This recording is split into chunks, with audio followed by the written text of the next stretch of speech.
नमस्कार दोस्तों, स्वागत है आपका हमारे YouTube चैनल एग्जाम गुरु में। दोस्तों, आपको सिर्फ 50 में से 25 नंबर लाने हैं। अगर आप 50 में से 25 नंबर ले आए, मतलब आधे नंबर भी अगर आप ले आते हैं, तो समझिए कि रेलवे परीक्षा 2024 में जितनी भी एग्जाम्स होने वाली है, एनटीपीसी हो गया, ग्रुप डी हो गया, एएलपी हो गया, टेक्नीशियन हो गया और जूनियर इंजीनियर हो गया, इन सभी एग्जाम में से अगर किसी भी एग्जाम की आप तैयारी कर रहे हैं तो आपकी तैयारी अच्छी चल रही है। सिर्फ आपको आधे नंबर लाने में, आपको कोई ऐसा टारगेट नहीं दे रहा हूँ बहुत बड़ा।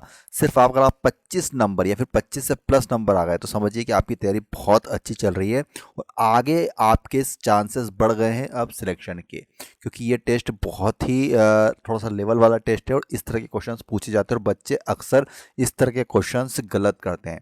तो ये बहुत ही महत्वपूर्ण ये वीडियो होने वाला है। साथ साथ आपको ये भी जानकारी दे दूं कि आपको पता होगा कि एनटीपीसी का नोटिफिकेशन जुलाई जुलाई में आने की संभावना है, ठीक है ना। क्योंकि आपको पता होगा कि जनवरी में उन्होंने एएलपी का नोटिफिकेशन दिया था और मार्च में यहाँ पर मार्च में वो अपने को एएलपी का सॉरी यहाँ पर टेक्नीशियन का नोटिफिकेशन देखने को मिलेगा, ठीक है ना। टेक्नीशियन का नोटिफिकेशन, तो ये समझ के चलिए कि जो कैलेंडर जारी किया गया था उसमें एनटीपीसी का नोटिफिकेशन आपको जुलाई में बताया गया था। तो हमको जुलाई का वेट नहीं करना है और हमको अभी से डेली क्वेश्चंस, जीके के, जीएस के जितने भी महत्वपूर्ण क्वेश्चन बन सकते हैं डेली देखना है। और इसी के लिए मैं आपके लिए डेली 50 प्रश्न लेकर आता हूँ। और ये 50 प्रश्न करने के लिए मैं आपको बता दूं कि हर प्रश्न के लिए 10 सेकंड का वक्त देता हूँ आपको, क्योंकि हम चाहते हैं कि 15 से 20 मिनट में आपके 50 क्वेश्चन निपट जाए। तो इस प्रकार अगर आपको समय कम लग रहा है हर क्वेश्चन में तो आप वीडियो को पॉज करके देखिए, लेकिन पूरा वीडियो जरूर देखिए और कोशिश कीजिए कि आखिरी में जरूर बताएं कि आपको 50 में से कितने क्वेश्चंस के मार्क्स पता थे और आपका आरआरबी जोन कौन सा है। जिससे ये होगा दोस्तों कि पता पड़ेगा कि किस जोन में कैसा कंपटीशन चल रहा है। अगर आपकी एग्ज़ाम का नाम लिखना भी बिल्कुल भी ना भूलें, जिससे कि हम नेक्स्ट वीडियो में ये कवर करने की कोशिश करेंगे कि इस एग्ज़ाम में जितने भी क्वेश्चन प्रीवियस ईयर में पूछे गए उन क्वेश्चंस को लेने की कोशिश करेंगे। तो चलिए आज का हमारा वीडियो स्टार्ट करते हैं। भारत में अति सघन वनों का सर्वाधिक क्षेत्र किस राज्य में पाया जाता है? तो किस राज्य में पाया जाता है? इसका राइट आंसर को दोस्तों ऑप्शन ए अरुणाचल प्रदेश। किस राज्य में पाए जाते हैं सबसे अधिक वन? अरुणाचल प्रदेश। एक लड़की झूले पर बैठी स्थिति में झूला झूल रही है। उस लड़की के खड़े हो जाने पर दोलन का आवर्तकाल क्या होगा? इसका राइट आंसर को दोस्तों ऑप्शन ए, खड़े हो जाने पर आवर्तकाल कम हो जाएगा। क्या हो जाएगा? कम हो जाएगा। भारत के दो सर्वाधिक साक्षर राज्य इनमें से कौन से हैं? दो सर्वाधिक साक्षर राज्य बताने हैं आपको। इसका सही उत्तर का जवाब दोस्तों ऑप्शन डी, मिजोरम और केरल। यहाँ पर जो ऑप्शन दिए उनमें मिजोरम, केरल सबसे ज्यादा साक्षर राज्य हैं। विश्व में ऊन का सर्वाधिक उत्पादन करने वाला देश इनमें से कौन सा है?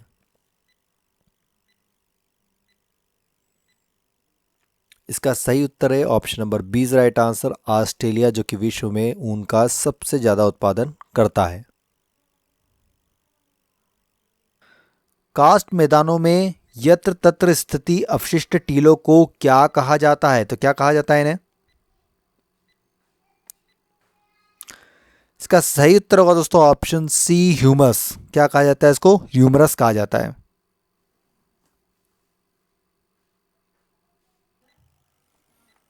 भारतीय संविधान में निम्नलिखित में से किस पद का उल्लेख नहीं है? बताएंगे किस पद का उल्लेख नहीं है संविधान में? इसका सही उत्तर होगा ऑप्शन नंबर डी, उप प्रधानमंत्री। देखिए संविधान में कहीं पर भी उप प्रधानमंत्री शब्द का उल्लेख नहीं है। किस तत्व को रसायन विज्ञान में आवारा तत्व की संज्ञा दी गई? तो किसको बोला गया है आवारा तत्व? इसका सही उत्तर होगा option number D right answer, hydrogen को माना जाता है आवारा तत्व रसायन विज्ञान में।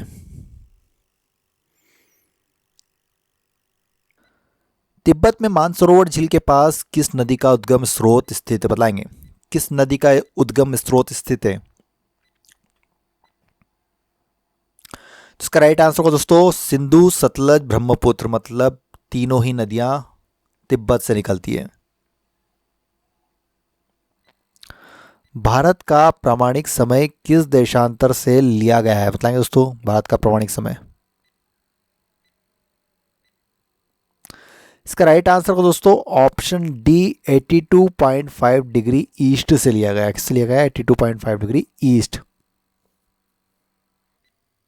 मोह पैमाना से निम्न में से किसका मापन किया जाता है? बताएंगे दोस्तों, किसका मापन किया जाता है मोह स्केल से?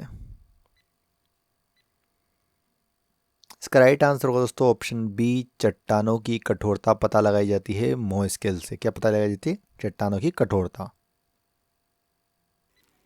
सिक्किम भारत का 22वां राज्य कब बना था? तो किस संविधान संशोधन के द्वारा बनाया गया था सिक्किम को भारत का 22वां राज्य?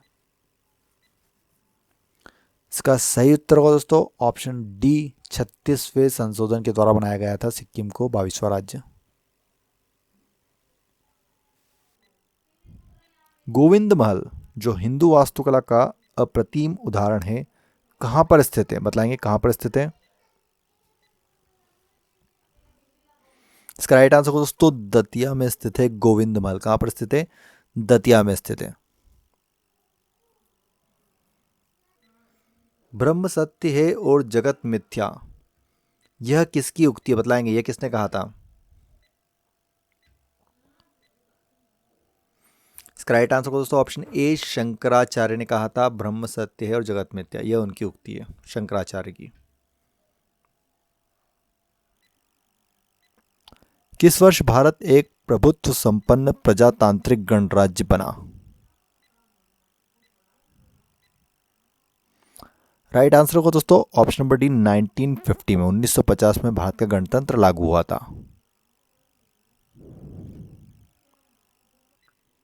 हीमोग्लोबिन किसका महत्वपूर्ण घटक है? हीमोग्लोबिन इनमें से किसका महत्वपूर्ण घटक है?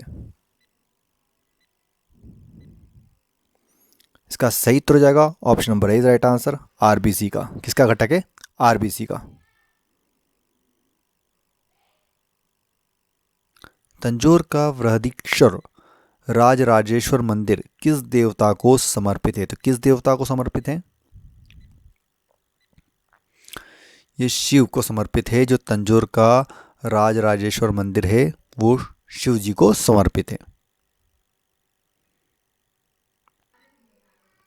अपुष्पी पादपों को रखा गया है। अपुष्पी पादपों को रखा गया है।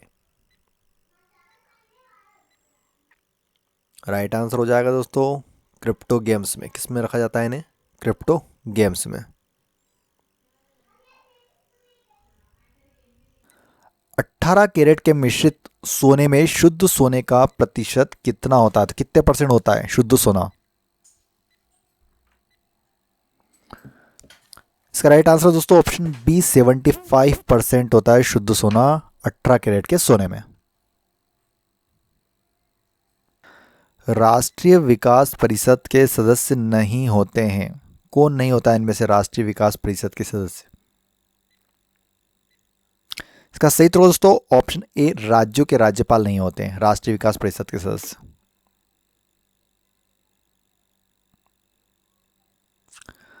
नियोजन काल में भारत का विदेशी व्यापार बतलाएंगे दोस्तों।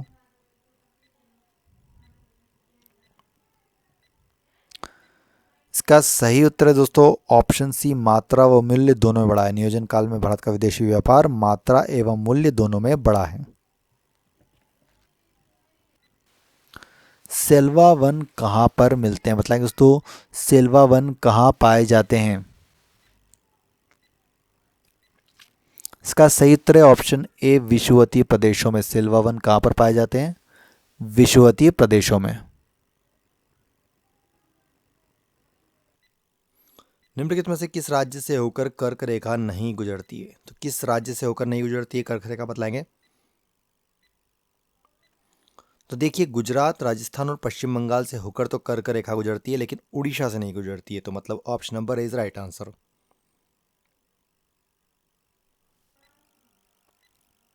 प्राचीन भारत में वोधेय कौन थे? बतलाएंगे प्राचीन भारत में वोधेय नाम से किन्हें जाना जाता था?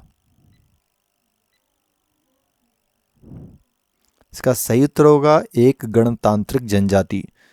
किसको जाना जाता था? एक गणतांत्रिक जनजाति को।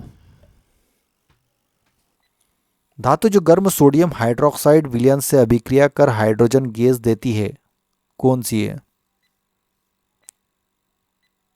तो कौन सी धातु है दोस्तों? Option D zinc, Zn।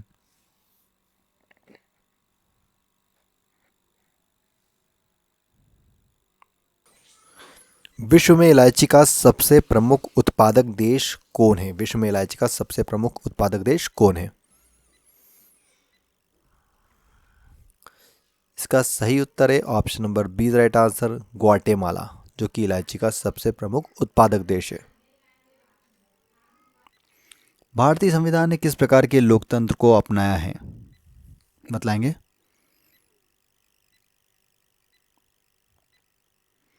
तो जो भारतीय संविधान है उन्होंने एक लोकतांत्रिक गणतंत्र को अपनाया है। कैसा? लोकतांत्रिक गणतंत्र। Option number D, right answer. Asia की निम्नलिखित में से कौन सी नदी दक्षिण को प्रवाहित होती है? बतलाएंगे?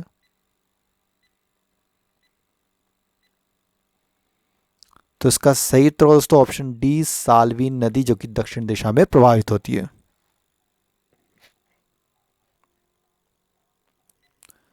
क्राकाटाओ ज्वालामुखी निम्न में से किस द्वीप समूह में स्थित है? बताएं किस द्वीप समूह में स्थित है क्राकाटाओ ज्वालामुखी? इसका सही उत्तर दोस्तों ऑप्शन बी, स्प्रेटली द्वीप समूह में। कहां पर स्थित है? स्प्रेटली द्वीप समूह में। संयुक्त राज्य गणराज्य का प्राचीन नाम क्या है? बतलाएंगे? प्राचीन नाम क्या है इसका? राइट आंसर को दोस्तों ऑप्शन सी, इजिप्ट।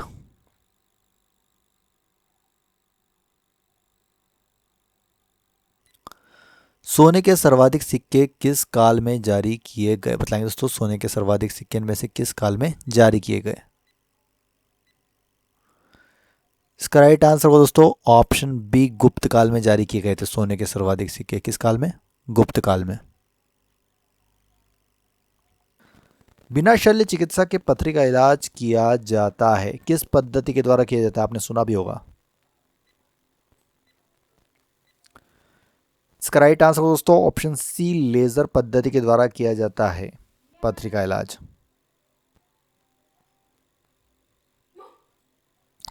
मेगास्थनीज की पुस्तक का नाम क्या है? बतलाएंगे दोस्तों मेगास्थनीज की पुस्तक का नाम बताना है आपको।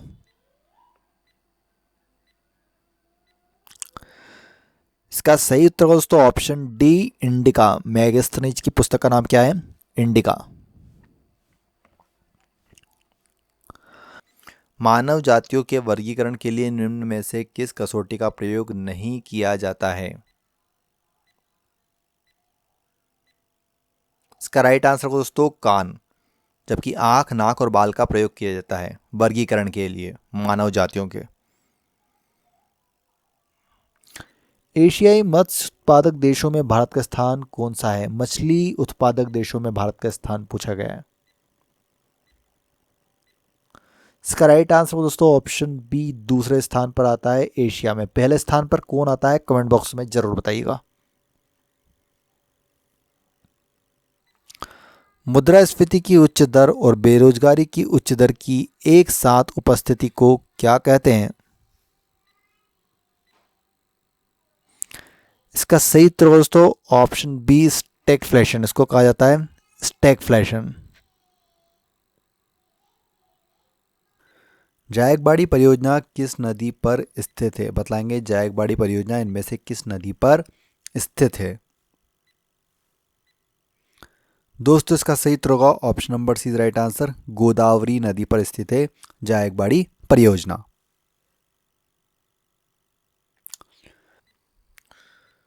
बुद्ध ने अपने जीवन की अंतिम वर्ष ऋतु कहां पर बिताई थी? तो कहां पर बिताई थी बतलाएंगे दोस्तों? इसका राइट आंसर दोस्तों ऑप्शन सी, कुशीनगर ने। बुद्ध ने अपने जीवन के अंतिम वर्ष कुशीनगर में बिताया था। दलहनी पौधे संबंधित बताएंगे दोस्तों दलहनी पौधे इनमें से किससे संबंधित है?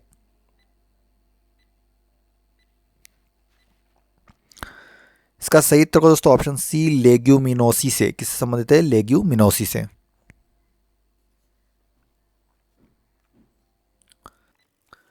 निम्नलिखित में से कौन सी स्थानीय पवन इटली में रक्त की वर्षा लाती है? तो कौन सी पवन लाती है रक्त की वर्षा? इसका सही उत्तर होगा दोस्तों ऑप्शन नंबर सी, सिराको, जो कि रक्त की वर्षा लाती है इटली में। सरंजामी प्रथा किससे संबंधित है, बताएंगे सरंजामी प्रथा इनमें से किससे संबंधित थी। राइट आंसर होगा मराठा भू राजस्व व्यवस्था से। सरंजामी प्रथा मराठा भू राजस्व व्यवस्था से संबंधित थी। कार्बन डाइऑक्साइड के विसरण की गति हवा की अपेक्षा कम होती है क्योंकि यह हवा से किस प्रकार का होता है, भारी, हल्का या फिर। इसका सही उत्तर दोस्तों ऑप्शन बी, क्योंकि यह हवा से भारी होती है। कैसी होती है, भारी होती है, इसलिए विसरण की गति हवा की अपेक्षा कम होती है। भारत में सबसे लंबा बांध इनमें से कौन सा है, बताएंगे भारत में सबसे लंबा बांध इनमें से कौन सा है। इसका सही उत्तर दोस्तों ऑप्शन सी, हीराकुंड बांध, जो कि भारत में सबसे लंबा बांध है। राज्यसभा सामान्य विधेयक को अधिकतम कितनी अवधि के लिए रोक सकती है, बताएंगे कितनी अवधि के लिए रोक सकती है। इसका सही उत्तर दोस्तों option number D right answer, 6 माह तक के लिए रोक सकती है सामान्य विधेयक को।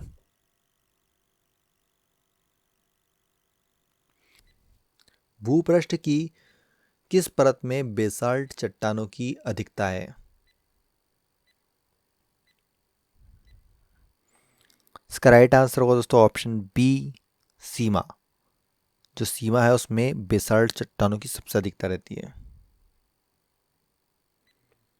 निम्न में से किसके द्वारा सबसे अधिक ध्वनि प्रदूषण होता है, तो इनमें से किसके द्वारा होता है सबसे अधिक ध्वनि प्रदूषण। तो इसका राइट आंसर होगा दोस्तों ऑप्शन डी, हवाई जहाज की उड़ान भरना, हवाई जहाज का उड़ान भरना जिससे सबसे अधिक ध्वनि प्रदूषण होता है। पुरानी कॉलोनी नॉर्दर्न रोडेशिया का नया नाम क्या है, बताएंगे दोस्तों नॉर्दर्न रोडेशिया का नया नाम क्या है। इसका राइट आंसर होगा दोस्तों option A, Zambia. Northern Rhodesia का नया नाम क्या है, जाम्बिया। निम्नलिखित में से किसके द्वारा भारत के नियंत्रक एवं महालेखा परीक्षक के पद का सृजन किया गया था, तो किसने किया था इस पद का सृजन। इसका राइट आंसर दोस्तों संविधान द्वारा, संविधान द्वारा यह पद बनाया गया था कॉम्प्ट्रोलर एंड ऑडिटर जनरल का। पश्चिम एशिया का सबसे बड़ा तेल शोधक कारखाना निम्न में से कौन सा है, बताएंगे सबसे बड़ा तेल शोधक कारखाना बतलाना है। इसका सही उत्तर जाएगा दोस्तों ऑप्शन ए, अबादान, जो कि कहाँ पर स्थित है, ईरान में स्थित है। कहाँ पर स्थित है, ईरान में। क्लाइव को बंगाल का गवर्नर जनरल कब बनाया गया था, बताएंगे क्लाइव को बंगाल का गवर्नर जनरल कब बनाया गया था। इसका सही उत्तर दोस्तों 1758 ईस्वी में बनाया गया था क्लाइव लैड को बंगाल का गवर्नर जनरल।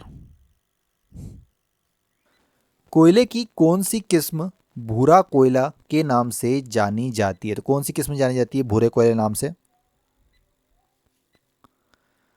इसका राइट आंसर दोस्तों ऑप्शन सी, लिग्नाइट, जो कि भूरे कोयले के नाम से जानी जाती है, लिग्नाइट।